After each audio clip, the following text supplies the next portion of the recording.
भरतपुर में हुए हादसे के बाद नासिर और जुनैद की जिस तरीके से जलाकर हत्या कर दी गई है, इस पर काफी विवाद भी हो रहा है। पुलिस अपनी जांच पड़ताल कर रही है, लेकिन कल रिंकू को गिरफ्तार किया गया है। मोनू मानेसर पर अभी भी सवाल चिन्ह बाकी है। सर, आज आप भरतपुर जा रहे हैं, क्या परिवार वालों से मुलाकात करने वाले हैं?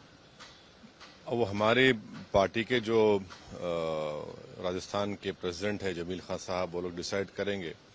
मगर कल जब जुनैद और नासिर की तदफीन हुई तो वहां पर हमारे पार्टी के तमाम जिम्मेदार लोग थे। अब वहां पर जाने के बाद ही पता चलेगा कि हम जा पाएंगे या नहीं जा पाएंगे। बट कोशिश रहेगी?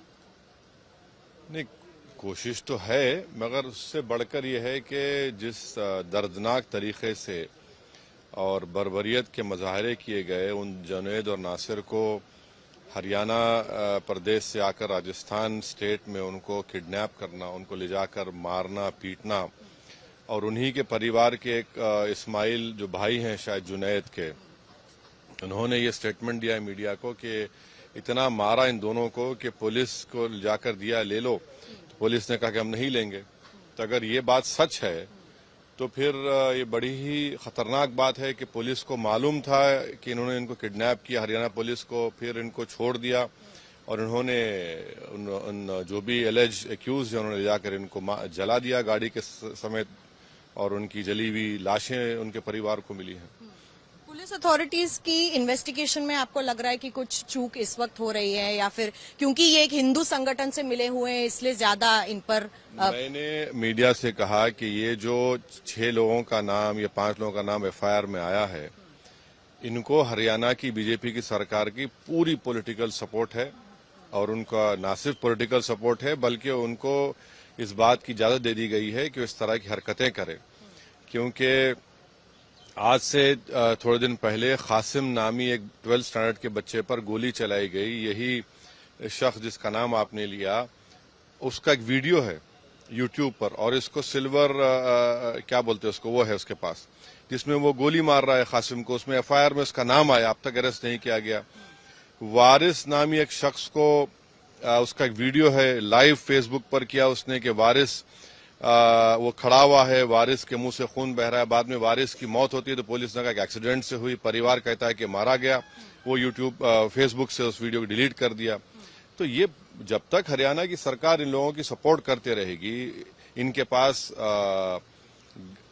बंदूकें हैं, हथियार है, और ओपनली फिरते हैं, ओपनली डिस्प्ले करते हैं, तो इसका एक ही मतलब निकल सकता है कि हरियाणा की बीजेपी की सरकार, वहां के मुख्यमंत्री, वहां के होम मिनिस्टर और दिल्ली की बीजेपी की पॉलिटिकल लीडरशिप ऐसे एलिमेंट्स को, मिलिशिया को, विजिलेंटीज को प्रमोट कर रही है। सर, एक तरफ अब बाबा बागेश्वर धीरेन्द्र शास्त्री भी कह रहे हैं कि जल्दी पार्लियामेंट में हिंदू शास्त्र को लेके कोई बदलाव आने वाला है। हिंदू शास्त्र को, हिंदू सभ्यता को लेके कुछ बदलाव आने वाला है, हिंदू राष्ट्र को लेकर। तो फिर प्रधानमंत्री को बताना चाहिए कि क्या लेकर आना चाहिए, क्या ला रहे हैं, क्या नहीं ला रहे हैं। ये तो प्रधानमंत्री को, देश को बताना चाहिए कि वो क्या ला रहे हैं, कैसे लाएंगे। जब तक बाबा साहब अम्बेडकर का बना हुआ संविधान है, आप कोई इस तरह काम नहीं कर सकते। अगर कर रहे हैं तो बताएं देश को।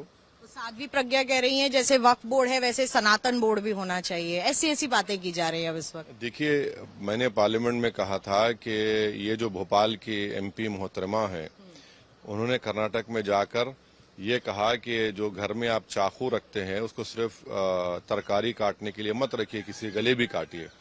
अरेस्ट नहीं हुई। बीजेपी के एक विधायक हैं दिल्ली के, उन्होंने कहा कि मुसलमानों का बॉयकॉट होना चाहिए, कोई एक्शन नहीं हुआ।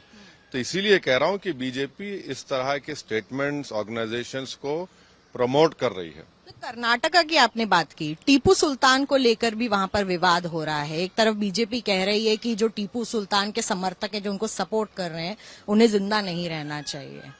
तो देश के प्रधानमंत्री को पूछना चाहिए कि अगर मैं टीपू सुल्तान को इसलिए सपोर्ट करता हूं कि टीपू ने अंग्रेजों की गुलामी को कबूल नहीं किया और जामे शहादत नोश फरमाया, तो क्या अगर टीपू का कोई नाम लेगा, जैसा मैं लेता हूं कि आप मार देंगे, तो मार के बताइए, हम मरने के लिए तैयार हैं इस देश के लिए।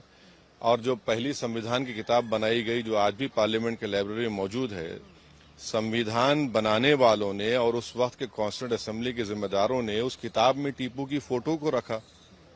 अकबर की फोटो है, झांसी की रानी की है, गुरु नानक की है, राम सीता लक्ष्मण की है। तो इस तरह का वाहियात बयान देना, कर्नाटका में अगर कोई करप्शन बोलेगा तो तकलीफ है बीजेपी को, और टीपू बोलेगा तो तकलीफ है। तो ये इनका एक करप्शन है बीजेपी का। एक तो मॉनेटरी करप्शन कर्नाटका में है, दूसरा एक भारत की संविधान से इनका एक करप्शन है। बिल्कुल। और असादुद्दीन ओवैसी भरतपुर जाते हुए जलसा भी है वहां पर, लेकिन जिस तरीके की घटना वहां पर हुई है, 2 मुस्लिम युवकों को जलाकर मार दिया गया है, पुलिस कहीं ना कहीं बैकफुट पर भी दिखाई दे रही है।